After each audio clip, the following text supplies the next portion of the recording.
ধন্যবাদ। তো বন্ধুরা, আশা করি ভালো আছেন সবাই। প্রতিদিনের মতন আজকে আবার একটি অন্যতম পাওয়ারফুল ভিডিও নিয়ে আপনাদের সামনে হাজির হলাম। আজকে আমি যে বিষয়টা নিয়ে আপনাদের সাথে আলোচনা করতে, অত্যন্ত গুরুত্বপূর্ণ একটি বিষয়, পাওয়ারফুল একটি ভিডিও কেউ স্কিপ করবেন না। সর্বপ্রথম বললাম স্কিপ করবেন না। কেন বললাম?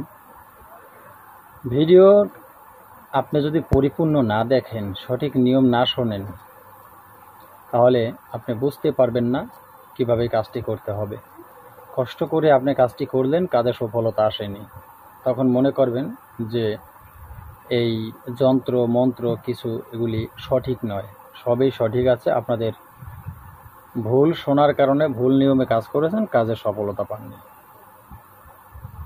তো সেই ক্ষেত্রে বলবো, ভিডিওকে স্কিপ করবেন না, ভিডিও পরিপূর্ণ দেখবেন, দেখে কাজ করলেই কাজে সফলতা আপনারা পেয়ে যাবেন। তো আজকে যে বিষয়টা নিয়ে আলোচনা করব, একটি অন্যতম পাওয়ারফুল যন্ত্রটি ভিডিওর মধ্যে দিয়ে দেব আমি। তো ভিডিওর মাঝে যন্ত্রটি অবশ্যই দিব, কিন্তু এর নিয়মটি আমি কণ্ঠস্থ বলে দিব। এই যন্ত্রটি হলো মা দুর্গা এবং মা কালী, দুটা শক্তি, এই দুই শক্তির উপরে আবৃত্তি করা এই যন্ত্রটি। আর পৃথিবীতে সর্বশক্তির অধিকারী এই দুইটা শক্তি, সেটা একটা হলো মা দুর্গা, একটা হলো মা কালী। তো বন্ধুরা, আপনারা তো বুঝতে পেরেছেন তাহলে এই যন্ত্রটি বা এই ভিডিওটি কত পাওয়ারফুল হতে পারে। ভিডিওর মূল আলোচনায় চলে যাব। মূল আলোচনায় যাওয়ার আগে আপনাদের কাছে একটি রিকোয়েস্ট করব। আমার এই চ্যানেলটি একটি পাওয়ারফুল চ্যানেল।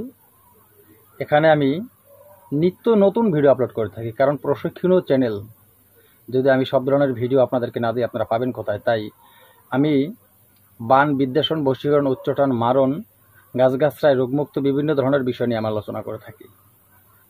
যারা এখনও আমার চ্যানেলটি সাবস্ক্রাইব করেনি, চ্যানেলটি সাবস্ক্রাইব করুন, পাশে থাকা বেল আইকনটি বাজিয়ে দিন, নোটিফিকেশন অন করে চ্যানেলটি লাইক দিয়ে দিন, যাতে আমি নতুন ভিডিও আপলোড করার সাথে সাথে সবার আগে আপনার কাছে চলে যায়।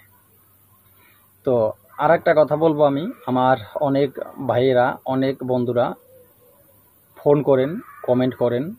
আমি কমেন্টের জবাব সবার আগে দেই। আমি সবার কাছে বলি যে আপনারা কমেন্টে লিখবেন। অফলাইনে যারা ফোন করেন, এই ঈদের মাঝে আমার কোনো কাজকর্ম থাকে না, ঈদের ভিতরে কোনো কাজকর্ম থাকে না, ঈদের ভিতর আমি কিছুই করতে পারি না, কিছু করি না। আর বিশেষ করে আমি স্তব্ধ থাকি, কথাবার্তা তেমন একটা আমি কারোর সাথে বলি না। তাই মনে কেউ কষ্ট পাবেন না যদি কেউ ফোন দিয়ে বা মেসেজ করে সাথে সাথে জবাব না পান, মনে কষ্ট লাগে, অবশ্যই ক্ষমার দৃষ্টিতে দেখবেন। আগামী দিন থেকে আবার আপনারা আমাকে নিয়মিত পাবেন। তো বন্ধুরা, কথা বাড়াবো না, মূল আলোচনায় চলে যাচ্ছি। আজকের এই যে মা দুর্গা এবং কালী শক্তি যে যন্ত্রটি, এই যন্ত্রটি অবশ্যই আপনি কোন নিয়মে ঘরে বসে তৈরি করবেন। যন্ত্রটি আমি দেব, অঙ্কন করবেন আপনি। কিভাবে অঙ্কন করবেন, কিসের উপর অঙ্কন করলে সফলতা পাবেন? তো এই যন্ত্রটি অঙ্কন করতে হলে যেটা প্রয়োজন হবে আপনার, মেশক জাফরান কালি। মেশক জাফরান কালি বিশেষ প্রয়োজন। তো মেশক জাফরান কালি দিয়ে আপনারা অঙ্কন করবেন ভোজ্যপত্রের উপরে। ভোজ্যপত্র দর্শকর্মা দোকানে পেয়ে যাবেন। দর্শকর্মা দোকানের থেকে ভোজ্যপত্র সংগ্রহ করে ভোজ্যপত্রের উপরে অঙ্কন করবেন। তো অঙ্কন করে এই যন্ত্রটি কোন কাজে ব্যবহার করবেন? আমার যে বন্ধুরা কমেন্টে লিখেছিলেন, যে সকল বন্ধুরা অফলাইনে ফোন করেছিলেন, অনেকে বলেছেন যে গুরুজি শরীর বন্ধ করার জন্য একটি পাওয়ারফুল মন্ত্র দিন। তো মন্ত্র আমি দিয়েছি, আজকে আবার একটি যন্ত্র দিলাম। এখন আপনারা যদি আমার বলার নিয়ম মতন এই যন্ত্রটি তৈরি করে সাথে ধারণ করতে পারেন, আপনার চলার পথ সেটা তো অন্যতম বিষয়, কিন্তু কোনো মতে আপনি ঘুমের ঘরে স্বপ্নেও কখনো কোনো ভয় পাবেন না, স্বপ্নেও কিছু আপনার সামনে আসবে না। অন্যতম এই পাওয়ারফুল যন্ত্রটি। তো আপনাদেরকে এই যন্ত্রটি আমি দিলাম, কাজ করুন, সুফল পান। আর একটা কথা, যন্ত্র আপনারা যেভাবেই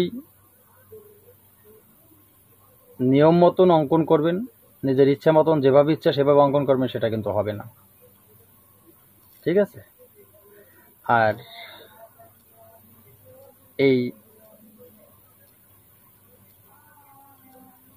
যেটা বলছি, ভোজ্যপত্রের উপরে অঙ্কন করবেন। অঙ্কন করা শেষ হয়ে গেলে একটি টি ধাতুর মাদুলি তৈরি করে নেবেন, সোনা রূপা তামা মাদুলি তৈরি করে সেটার ভিতরে, ঠোলের ভিতরে ভরে নেবেন কবচটি ভরে আপনি কি করবেন? কবচটি ভরবেন, ভরে আপনি গলায় ধারণ করবেন, আপনার গলায় ধারণ করবেন।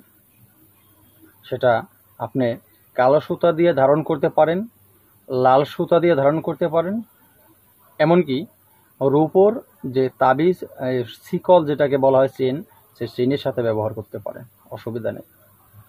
তবে এইটি আপনি ব্যবহার করার আগে এর কিছু হাদিয়া আপনাকে দিতে হবে। তো এটার হাদিয়া যেটা আপনি কোথায় দেবেন, কিভাবে দেবেন? সর্বনিম্ন হাদিয়া যেটা হয়, এই যন্ত্রটি তৈরি করে আপনি ব্যবহার করবেন। ব্যবহার করে সর্বনিম্ন যে হাদিয়া হয়, সেই সর্বনিম্ন হাদিয়া হলো, একেবারে সর্বনিম্ন হাদিয়া যারা অসহায় তাদের জন্য 111 টাকা। এটি আপনারা যন্ত্র ধারণ করার আগে মা কালী এবং দুর্গা, এই দুটো মন্দিরের যে কোনো একটা মন্দিরে দিয়ে আসবেন। আর যাদের অর্থ আছে তারা একটু বাড়াই দিবেন, ঠিক আছে? একটু বাড়াই দিবেন। তো এই হাদিয়া দেওয়া তারপরে কিন্তু আপনি ধারণ করবেন, তাইলেই আপনি সফলতা পাবেন। হাদিয়া দিবেন না, হাদিয়া পরে দিবেন, আগে আপনি ধারণ করবেন, সফলতা আসবে না। বুঝে শুনে কাজ করলে কাজের সফলতা অবশ্যই পাবেন। কথা বাড়াবো না, আজকের মতো এখানে শেষ করব। নতুন ভিডিও নিয়ে আসার আগ পর্যন্ত সকলে ভালো থাকবেন।